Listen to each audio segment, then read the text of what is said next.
किसी भी बच्चे की आवाज़ नहीं आनी चाहिए। आप लोगों ने सिर्फ समझना है अच्छे से। किसी को बात की समझ नहीं आ रही तो आप लोग बार बार अगेन एंड अगेन आप उससे पूछ सकते हो, ठीक है। आज जो हम शुरू करने जा रहे हैं वो है टेंसेस। तो टेंसेस की कितनी टाइप्स हैं? There are 3 types of tenses. वो कौन सी है बेटा? नंबर 1 प्रेजेंट इंडेफिनिट, प्रेजेंट और नंबर 2 क्या है?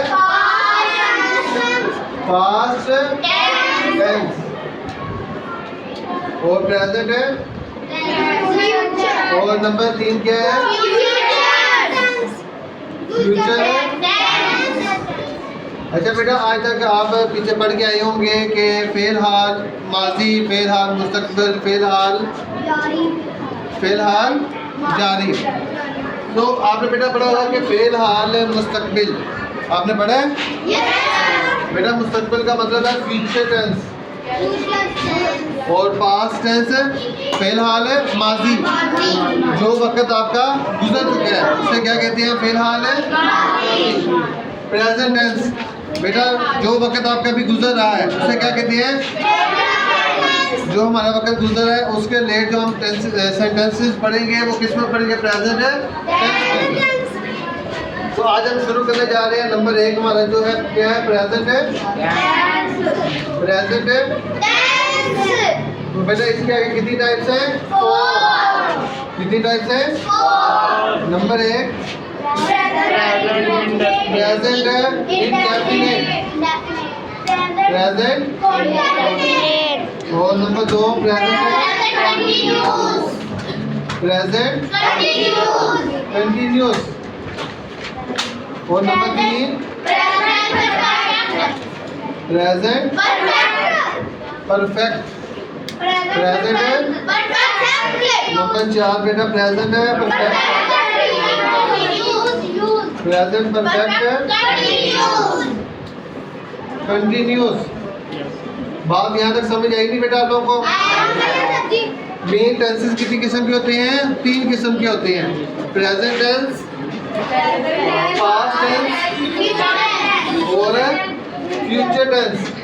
और प्रेजेंट टेंस की कितनी टाइप्स होती हैं बेटा? 4। प्रेजेंट है, आवाज आहिस्ता आहिस्ता। प्रेजेंट है indefinite, present continuous, present perfect और प्रेजेंट परफेक्ट कंटिन्यूस। तो आज हम जो स्टार्ट करने जा रहे हैं वो कौन सा है? प्रेजेंट है। हम जो शुरू करने जा रहे हैं उसका नाम क्या? प्रेजेंट है। Present indefinite. तो प्रेजेंट इंडेफिनिट की पहले हम क्या पढ़ेंगे? उर्दू में पहचान। प्रेजेंट इंडेफिनिट की पढ़ेंगे उर्दू में पहचान क्या है?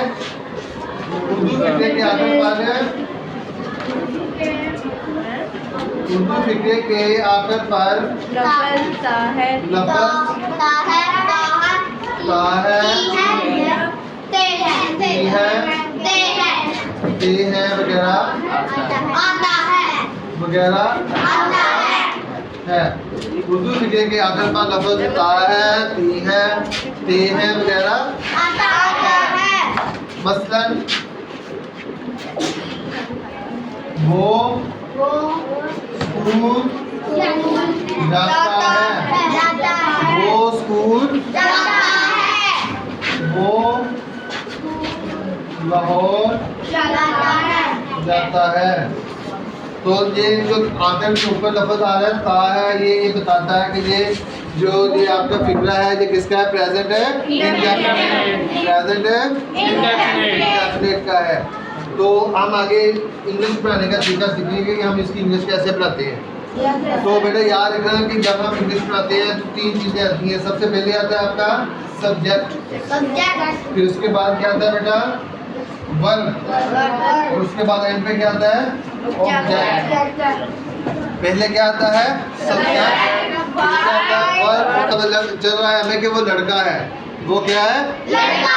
तो लड़के की इंग्लिश जो वो की इंग्लिश जो होती है वो क्या होती है? ही। आगे बेटा आपको पता है जाता, यानी कि जाना, तो जाने की इंग्लिश क्या होती है? गो। क्या होती है? अब ऑब्जेक्ट वो होता है जिसके ऊपर काम किया जाए। तो बेटा यहाँ पे हम जा कहाँ रहा है वो? लाहौर। तो ही गो लाहौर। तो बेटा यहाँ पे याद रखना कि ही एक है, क्या है? जब सिंगुलर हो गया, सेंटेंस के अंदर सिंगुलर होगा, आपका सब्जेक्ट है, तो जो आपका वर्ब है उसके साथ हम एस या ई एस का इजाफा करते हैं। किससे का इजाफा करते हैं? तो वो के साथ क्या रहेगा? साथ E S. He goes Lahore. जाता कहाँ पे है? Lahore. He goes to Lahore. He goes to Lahore.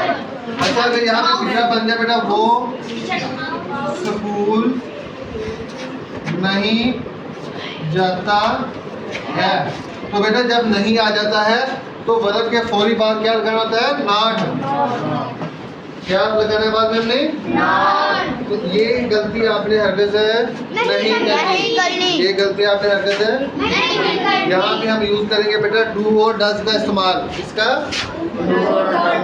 He do, ये जो ईएस है आपका इसके साथ आ जाएगा। आगे बेटा आगे आपने क्या करना है? नॉट और गो टू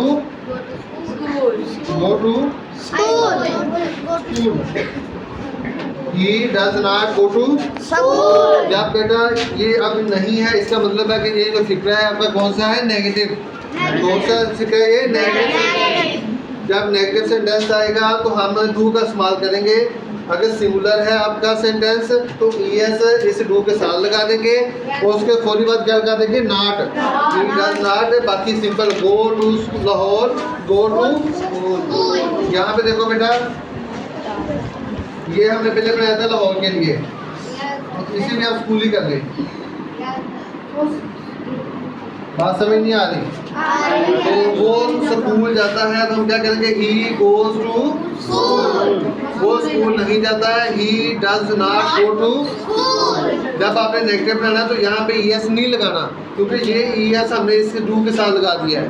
ओके, अब हम इसी को बेटा पढ़ाएंगे इसका इंटरोगेटिव। यहाँ पे पढ़ा रहा हूँ बेटा कि क्या वो स्कूल जाता है? क्या वो जाता है? जब बेटा क्या आ जाता है तो हेल्पिंग वर्ब है ये। सॉरी बेटा, क्वेश्चन ये आपका जो सेंटेंस है इंटरोगेटिव सेंटेंस है। कौन सा? इंटरोगेटिव का मतलब होता है कि आपसे सवाल पूछा गया है। आपसे देखो कि क्या वो स्कूल जाता है। मैं आपसे पूछूंगा कि क्या वो बच्चा स्कूल आया है? तो अगर आया तो आपने कहा यस सर, अगर नहीं आया तो आपने कहा नहीं। तो ये सवाल पूछा गया। जब सवाल पूछा जाता है तो एंड के ऊपर क्या आता है? Question mark. क्या लगाना है एंड पे आपने? इसी फिक्र को आपने लेना है और इसका जो हेल्पिंग वर्ब है ना, ये डज, इसे आपने पहले लिख देना है। डज आ गया, उसके बाद आपने सब्जेक्ट लिखना है। Does he go to school. क्या वो स्कूल जाता है? उसकी इंग्लिश बन गई does he go to school. End में क्वेश्चन मार्क लगाना आपने नहीं भूलना। तो आज के लिए हमारा बेटा इतना ही काम है। ओके, क्लोज कर दो।